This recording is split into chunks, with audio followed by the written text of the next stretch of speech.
پر چند سوالات آئے ہیں، وہ سوالات غور سے سماعت کریں۔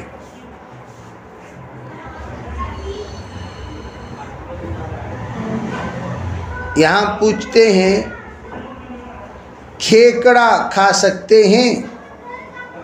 کھیکڑا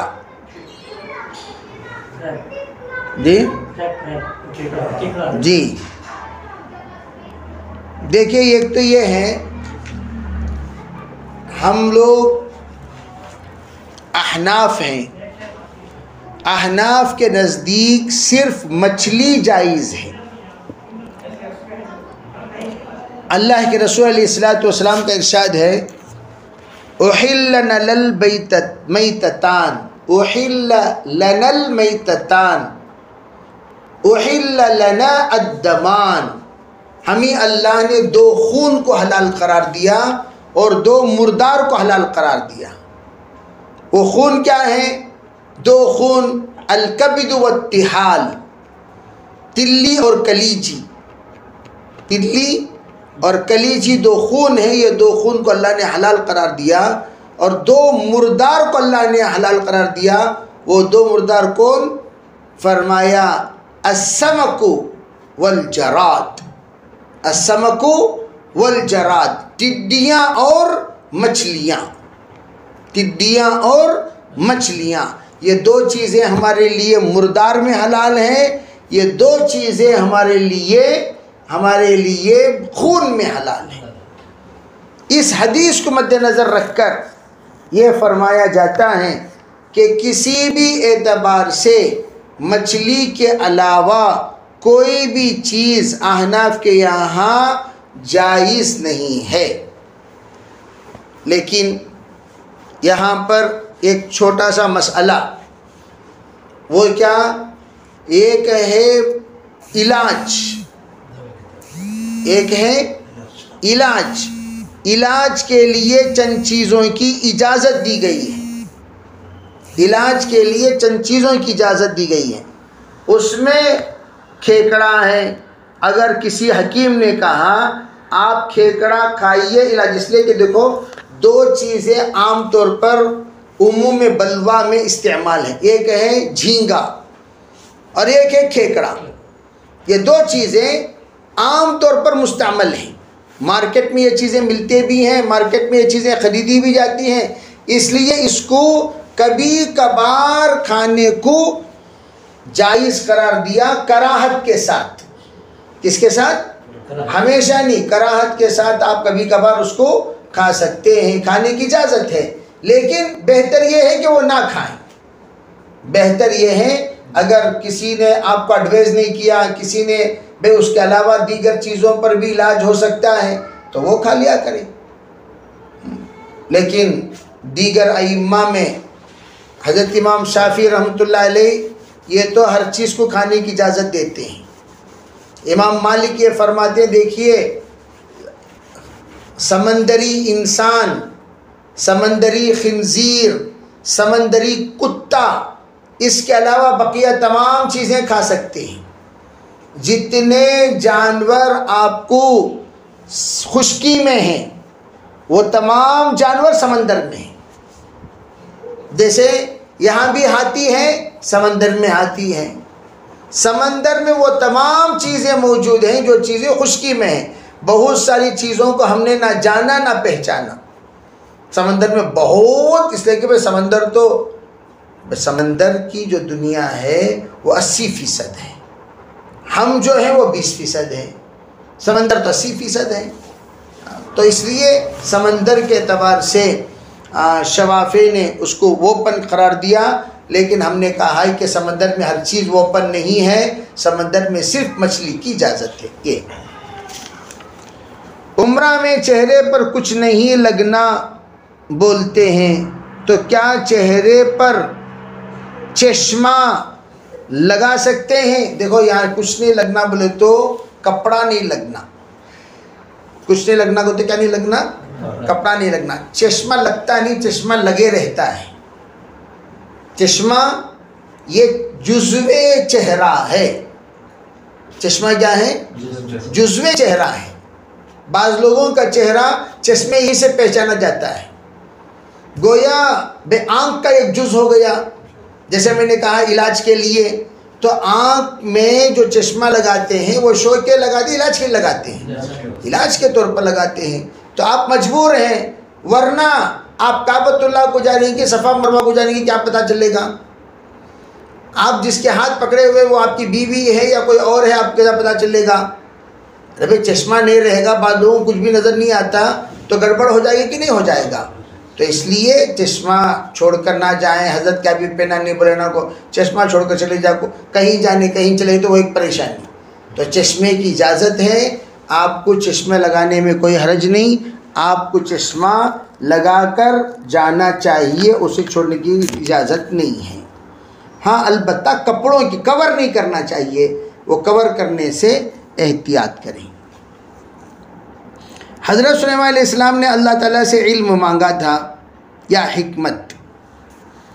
مہربانی کر کے وضاحت فرمائیں، مہربانی کر کے وضاحت فرمائیں۔ دیکھیے حضرت سلیمان علیہ السلام کا ذکر تو قرآن پاک میں واضح طریقے سے موجود ہے۔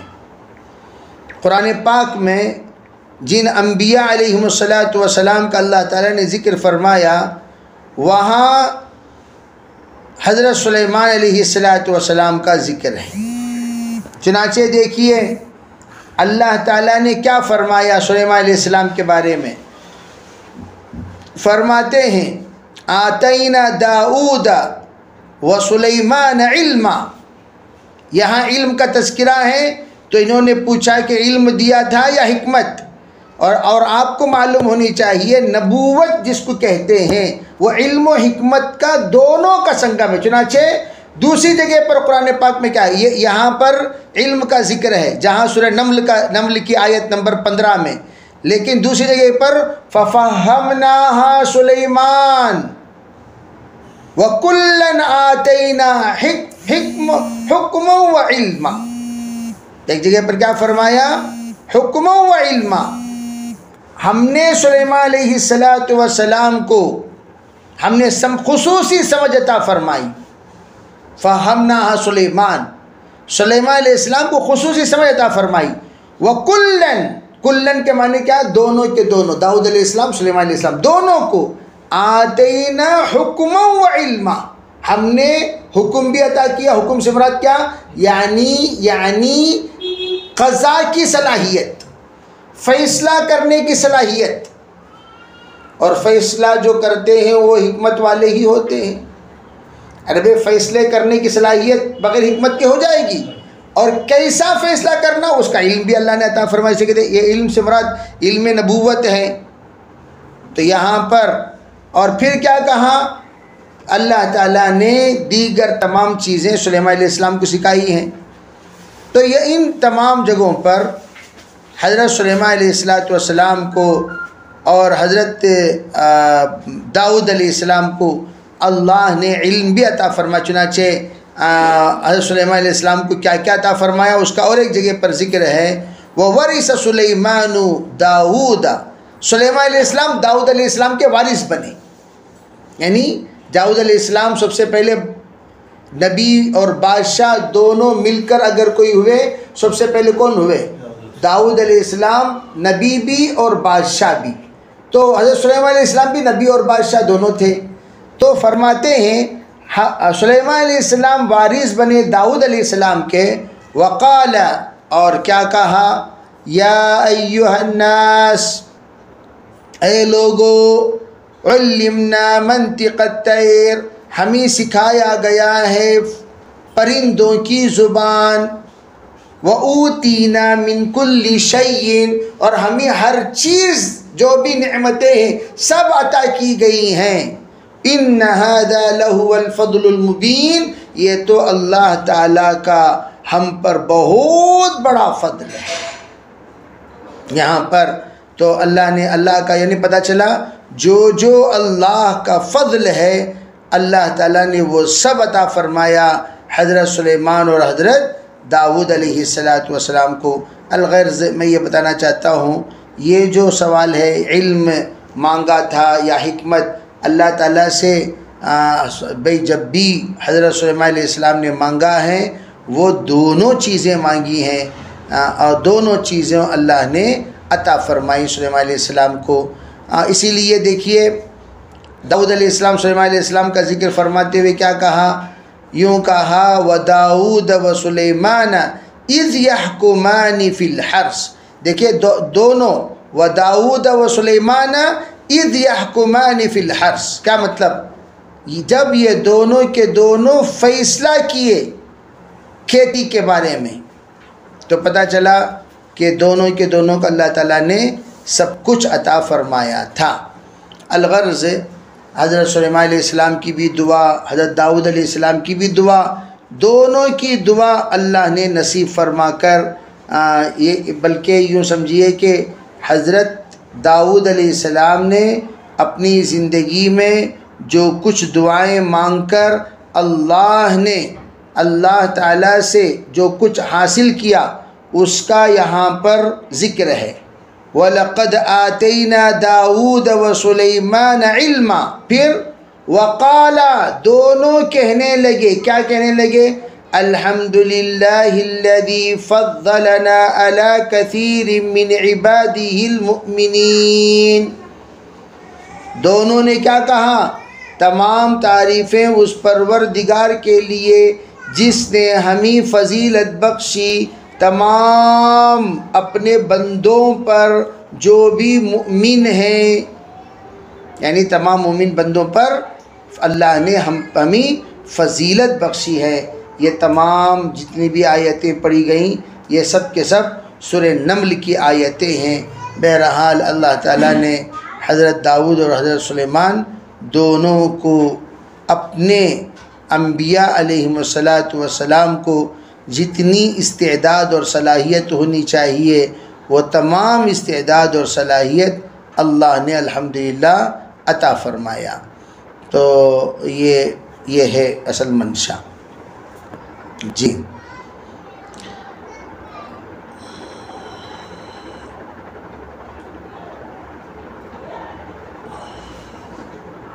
سیرت کے سلسلے میں آپ حضرات کے سامنے جو باتیں عرض کی گئیں اس میں ایک بات یہ ہے کہ جس طرح اللہ جل جلالہ امن والہ کے 99 نام ہیں ویسے اللہ کے رسول علیہ السلام کے بھی صفاتی نام 99 ہیں۔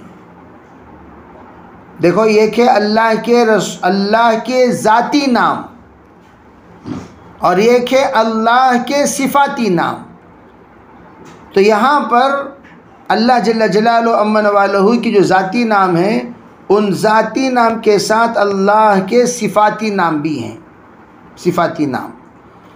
اور وہ صفاتی نام کیسے؟ علماء نے عجیب بات فرمائی، اللہ جل جلالہ امن والہ نے نبی علیہ السلام کو کچھ ایسے اوصاف سے نوازا جن اوصاف میں دونوں کے دونوں کا الگ الگ مقام اور مطلب ہے۔ وہ کیسے؟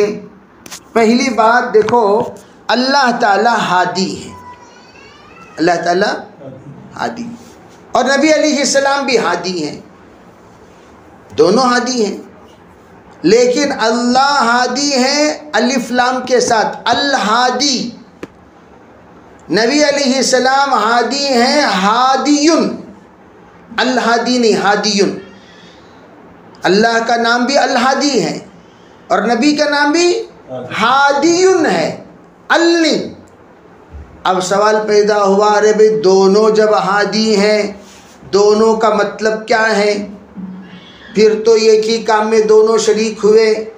تو عجیب بات علماء نے اس کی وضاحت فرمائی، اس طور پر کیا، ایک ہے ہدایت، راستہ بتانے کا، ایک ہے ہدایت منزل تک پہنچانے کا۔ جیسے آپ نے پوچھا مسجد کہاں ہے تو ہم نے یوں کہا جناب ابھی میں مسجد جا رہا ہوں، میرے ساتھ چلیے، لے جا کر آپ نے مسجد پہنچا دیا۔ تو مسجد کو ساتھ میں لے جا کر پہنچا دیے تو وہ بندہ گمراہ ہوگا. کہاں سے گمراہ ہوگا؟ بھائی آپ کے ساتھ ہی تو آیا ہے. یہ کہے راستہ بتانا، ایسا جائیے، رائٹ لیجئے، پھر رائٹ لیجئے، وہی رائٹ سائڈ میں مسجد نظر آئے گی. کہہ دیا آپ نے تو آپ نے راستہ، اب یہ بیچارہ گیا اور پتہ نہیں کون سے ریٹ میں گھس گیا. وہاں جا کر کہاں حضرت یہاں مسجد اس نے ہے نا، تو مسجد ہے، بولے نا جی کون سے ریٹ میں گزر، یہ ریٹ نہیں جی، وہ ریٹ تھے. عربی ہوتا کہ نہیں ہوتا؟ راستہ تو ہم نے صحیح بتایا تھا، لیکن وہ بیچارہ پتہ نہیں کون سی گلی میں گھس گیا.